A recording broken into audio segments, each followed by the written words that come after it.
Listen, you're not afraid of starting. You're afraid of what people will think when you do. Welcome to my audio diary where I talk about my thoughts.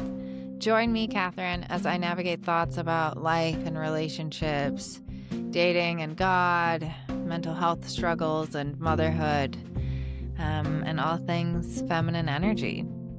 I firmly believe that those of us that are on this self-help journey are just desperate for wisdom, guidance, direction, just any answers. So I'm happy to share any wisdom that I find along the way, but I'm just more happy that you're here and that we're doing this together. So let's get started.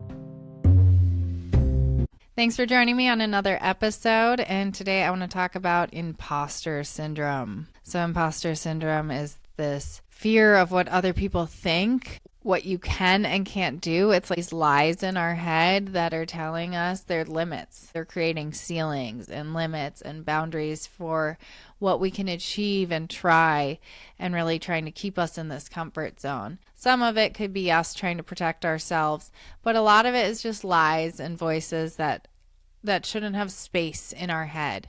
I want to talk about what those voices could be.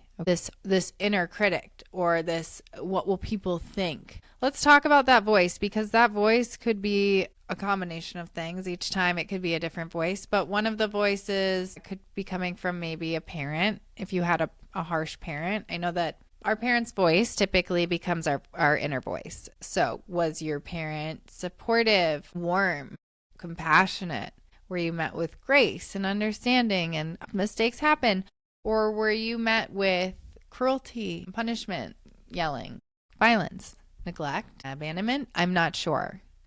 So that kind of thing will affect the way that you develop self-talk. It's just the reality. Another voice, a lie that loves to live in our head, is the devil. The devil lies. He lies, uses those situations, those hardships from our past to create lies that live in our head, that create limits of what we can do and what we can't do, and what we should be afraid of, and what will this person think of you, and what will that person think of you, and blah, blah, blah, blah, blah. And it goes on and on and on. And you know what's so funny? Let's talk about this. Let's talk about the concept of imposter syndrome, because as I was thinking about what to say, all I was hearing was lies of like, what do you have to say on this topic? Who are you to think that, first of all, you have anything to say about anything? Like, you've exhausted everything you have to say or teach is layman. It's common knowledge, right? Like, you have nothing to give, right? Like, these are the things that are the lies that are coming in my head. And I'm thinking to myself, hold on. I know I have an example of when I faced imposter syndrome, when I was afraid to do something and I did it and I overcame it. What was that? What was that example? Hello, social media. That was such a big one for me. My gosh, I was like, and the second I realized that, I was like, I have something to talk about. I have something to talk about. And then other examples started flooding through my head, and I was like, you know what? This is the perfect. So I'm going to give you the thoughts, the lies that were going through my head, and that process with social media. Okay.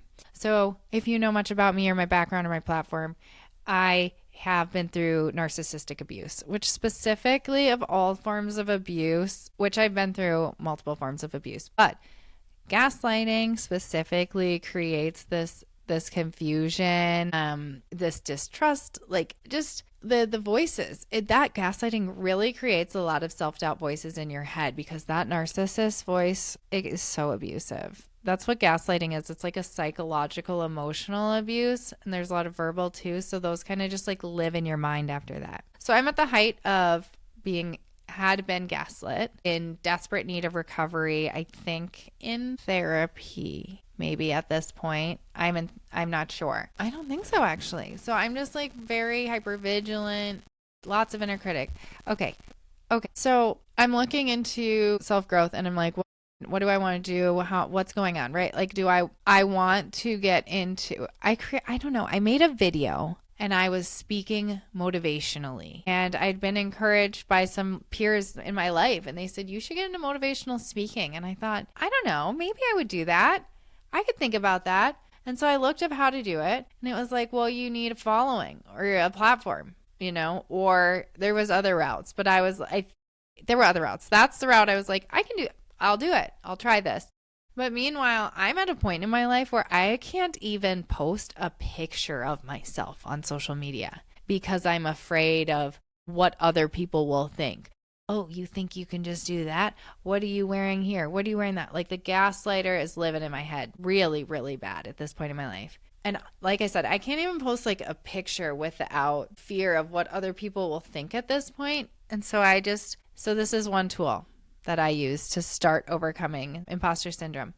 Dipping your toes in the water. I was at a point where I was like, okay, I don't know how I'm going to be comfortable like fully putting my voice out there on social media when I'm still struggling to put like a picture up sometimes or like a message here or there, let alone like a full-blown opinion of mine. So it started with a photo here, a simple sentence here, whatever. Right? Like I just dipped my toe in the water. So I decide it's time. Like I'm ready to put my voice out there and start talking about some of the things that I have to say that I've been learning that have helped change my life, that I think could help change other people's life. And so I start putting information out on narcissism. And when I tell you, within 4 days, I went viral. 4 days. And I had so much fear. How am I going to handle a troll? And of course, it wasn't a troll in my mind, but like, how am I going to handle like my opinion being validated? Everyone is going to come out of the woodworks onto my social media and say, who are you to be talking about this? What do you have to say about this? Or you're wrong. Or you're wrong. They're just going to be like, you're wrong. And I'm not going to be able to handle it because who am I? And I am probably wrong. I don't know. So these are the imposters, what the imposter is saying to me. What happened? The opposite happened. The opposite happened. I immediately got the validation, and it won't always happen, and I'll get to that. But in this example, I did get the validation that like, hey, this is what you should be doing and you're on the right path. I wasn't met with meanness. I was met with so many questions. Well, can you explain this? I don't understand this. So much gratitude. Thank you for making this more clear. People saying, I have more questions. Can you help me here? What about this? Can you make a video on that? Can you talk on this? I was invited by people to speak on their platforms, on their channels. Will you come onto my podcast and talk to us about narcissism? Yes, I would love to. Will you come to this event and talk on this? Yes, I would love to. Okay.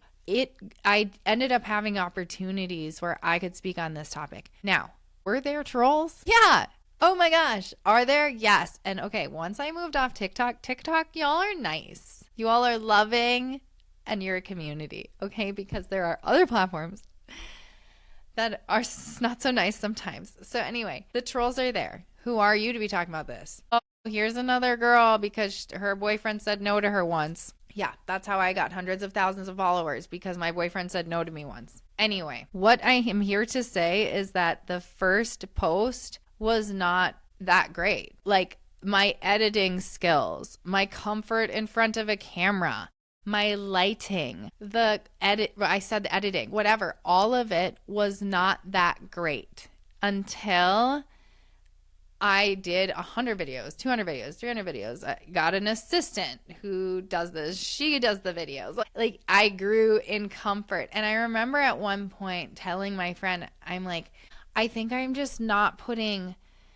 any effort into this anymore. Like I feel like, I don't know, maybe I'm not putting effort into this anymore. And he said, I think this is becoming more effortless. I don't think you're not putting an effort. I think it feels more effortless, because you are good at it. Like you've been doing it now. You're comfortable, right? So that's one example. And that's why I'm like, this is so ironic that I had all of these lies in my head. Like, who are you to talk on this topic? When I was able to grow a following on social media, not once, not twice, but 4 platforms, 4 times. Okay. And guess what? It was awkward. Sometimes it felt cringy. Sometimes did I get videos that didn't get views or likes or whatever? Yes.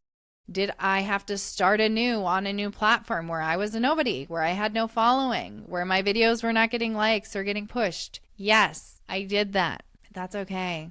That's okay, because at the end of the day, I know who I am and I know what I have to offer. And that doesn't mean I live in a state of 100% of the time knowing who I am and what I have to offer. But it does mean I have to have those conversations with myself and have the self-awareness of what is imposter syndrome and where is this lie coming from. So let's talk about other reasons why we are afraid, why we're letting fear control us. What will other people think? Can you pinpoint who this other person is? Because if you really think about it, sometimes it's like such a silly person. It's like you want to buy that pair of shoes and you're like, what will they think? But then if you really dig down, you're like, what will who think? And then you dig and you're like, oh, that girl from 7th grade who sat behind me, I guess I actually don't care what she thinks. And then you can get the shoes and you can free yourself from that feeling. Like sometimes it's so silly, or it's like that random estranged aunt or something. I don't know. Okay. And sometimes maybe it is something really big, like you are going against a familial norm or a cultural norm or societal. And it's like, what will people think? So I hear you. And I think that there's a good amount of support out there, maybe sometimes, like you could find, depending, right? Like I'm trying to speak generically here. So what else? The first anything's gonna suck. You don't start good. You just get more confident. We talked about that. The thing with what other people think and being afraid of what they'll think is sometimes they're actually telling you what they think. Like, oh my gosh, do not move. Do not move to that state. That's too risky. You're throwing your life away. I don't know, yada, yada, yada. Sometimes people are projecting, a lot of times, all the time. The world is a mirror of us, right? Like, okay, so all of the time, people are going to project onto you what they would do in your situation or what they would be afraid to do in your situation. Do not let other people's limited beliefs or fears hold you back from what you want to do. It's okay if they're afraid. You don't have to be. It's okay if you're afraid. Do it anyway. You want to. Why are you listening to this? There's a fire inside of you. You're conflicted at some point internally. Why? Because you want this, but you're afraid. You're wrestling with yourself. So I want to help you identify which parts are not even you. You don't even need to wrestle. You can actually just shut the door on that lie. That's the devil. If that's my abusive father, let me just push dad out of the room and shut the door. I actually had to do that in therapy. Shut the door on my parents. What else? It can be scary leaving your comfort zone. What's on the other side? What's on the other side? Okay, I want to circle back to the first time doing something is gonna suck. Another example I really wanted to give is because another reason I think I meant to be talking about this to you guys today is because another example is something I just did this week, and that was I led my very first dance fitness class as a certified group fitness instructor, which is wild. Okay. I'm like, this is funny. First of all, I did not dance growing up. Okay. I did some dance adjacent sports, which helps. And I do love dance and music. So that helps. But it's still, that was my first time leading a full class by myself, like out of training, no crutches, just me this week. And was it perfect? No. Okay. Was it okay? Sure. Yeah, it was good. It was fine. It was okay. Could it have been better? Yes. Do I hope it would be better 100 classes from now? Yeah, I would hope so. What is this? This is like all I have to do. And I know this now because I've gotten to a point where it's a cycle. I do this a lot. Honestly, I'm going to keep going all over. I'm sorry I'm doing that. Okay, let me get back on track. When it comes to doing this for the first time, what it is getting past that initial state of embarrassment of I don't know how to do this thing, or I'm not very good at this thing. And I think it's really important to just get past that initial state of embarrassment because that's ego, number one. And ego is never, ever the reason to not do something. It's never the reason. And I can do an episode on ego. I'm not going to get into the ego today, but it's important to never let your ego control your decisions. In fact, do the opposite of the ego. Okay. But anyway, if you just let like an hour or a week or a year of embarrassment, a year, like say you're like, it takes a while to learn something, stop you from a life of having this skill or opportunity or experience to grow in you or your ability or your character. I don't know, like pour into you. Do it. It gets better. You'll get past that. You'll get more comfortable. I was going to say I've made a science of this because it was so hard. It was so hard when I first got on this journey. I was highly codependent. I didn't even want to like exist by myself, let alone like try crazy things by myself that most like I didn't even want to do life by myself, let alone like things that normal people would be way afraid to try by themselves. I'll give you examples. Okay. When it like joining a new church, joining a new gym, those kind of things, like some of it can be really intimidating to do it the first time. I joined CrossFit by myself years ago for the first time, and that was a scary place to walk into by myself. But I built community and friendships, and I built a new skill, and I wasn't good at first and at all. Oh my gosh. And I got all right by the end, and I had a good time. And then I had to retire in CrossFit, as every person in CrossFit has to do at some point. And I went on to the next thing, which was dance fitness, as someone who did not grow up with dance. And that was not a good first class. I flailed around. I looked like a fool. That's fine. Within a year, I'm hired and teaching the class. Okay. Like and now I'm embarrassed to be teaching because I'm not doing that as good. I can be a member of the class, no problem. I'll dance my little butt off. And now as a teacher, I'm back to a learner. I'm learning how to do this skill. But I'm okay to be uncomfortable and a little embarrassed by not being good at something temporarily for the bigger picture of what I want to do for myself or an area that I think it would be a cool thing to experience. So all of this really is to just hopefully inspire you to do the thing that you're afraid to do because either someone's telling you that you shouldn't do that because it's scary, they're scared, or the devil's lying to you, telling you that like you shouldn't because no one cares about you or whatever lie. I don't care what lie the devil's telling you. We don't talk to him ever. Don't listen to him. Okay. Or you're embarrassed, like you're not going to be the best at it. I don't know what's holding you back, but I do hope that you do not let it control your life. Do the thing. Leave your comfort zone because you're creating a bigger comfort zone. You're creating a new one. This thing that was once uncomfortable is now autopilot. I don't even think about it. Okay? Never stop growing. Thank you for joining me on another episode where I ramble on about whatever topic and share my thoughts. Please comment if you have anything you want me to talk about, a topic that you're interested in. Comment if you have any questions. And please if you like this. Like I just want to know what direction I should take this and how I should move forward. But I'm just happy you're here, and I'm happy you've joined me today, and I will see you next time.